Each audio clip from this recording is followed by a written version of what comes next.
Hey guys, so yesterday on the 17th, I played my WCS Season 3 Premier League Round of 32 matches, and I just wanted to sort of go over my thoughts on each of the games and how they went. The final results ended up being a 2-0 loss to Oz, and then a 2-0 win against the Muslim, and then finally losing to Apocalypse 1-2 after being up 1-0 and just being one game away from qualifying, and that makes this the second time that I've been one game away from qualifying.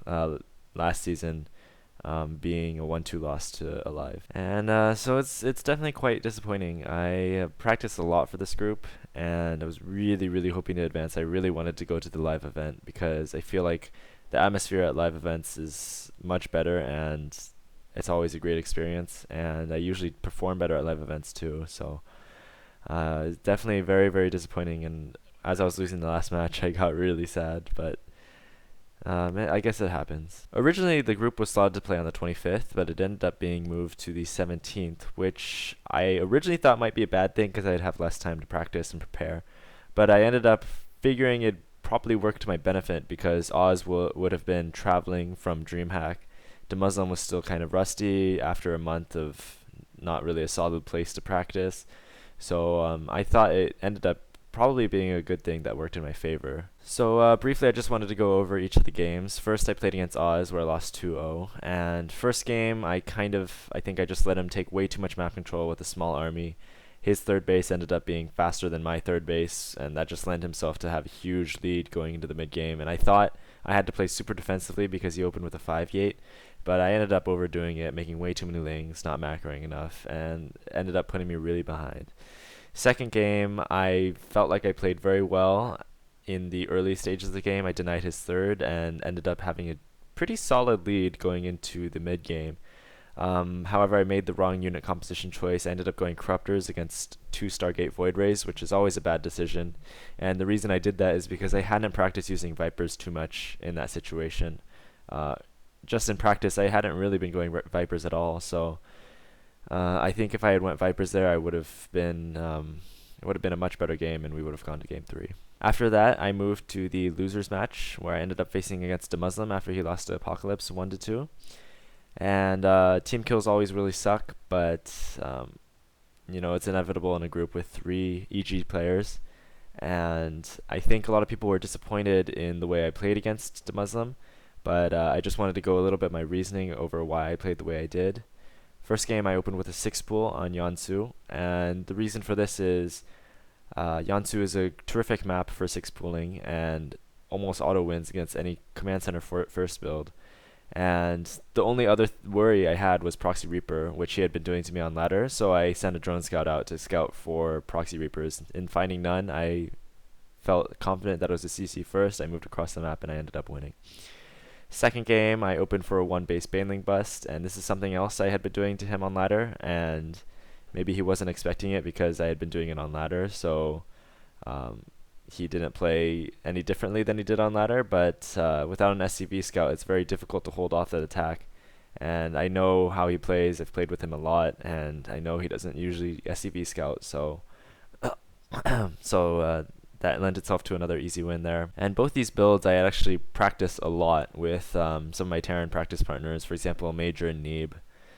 Both helped me, and Xenocider as well, actually. I practiced cheese against all of them. And I prepared all of these cheeses specifically for Muslim because I thought they'd be very effective against him. And it's not like something I just randomly decided to throw in and try and cheese out Muslim or something. It was definitely something I had planned for a long time, and I even made sure to pick the right map order to lend itself to doing the cheeses in an efficient way. So, yeah. And hopefully the Muslim will be able to forgive me for the way I knocked him out. It's definitely a really crappy way to knock out a teammate and a friend, and he's generally a pretty understanding guy, but he is a little bit mad right now, so I can definitely understand that as well. But hopefully he'll be able to forgive me. Finally, I went to the deciding match against Apocalypse. And after game 1, basically what happened, I took a really massive deficit early on from a Hellion drop that I did not see because my Overlord barely missed the starport. And I saw a third command center. I thought he was playing standard.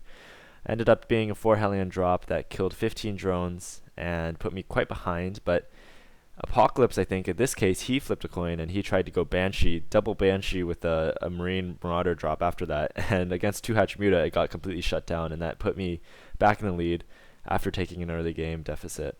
And so I was able to carry the victory from there. And one thing I noticed from that game is he really didn't use that many Widow Mines, and that's something I should have paid more attention to later on in the rest of the series.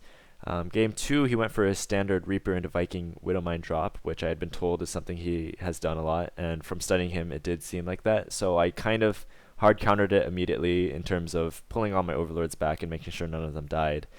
But I ended up, trading pretty well in the first fight, actually. I was supply blocked, so I couldn't make any units, but I was like 155 supply to 200, and I ended up crushing his army.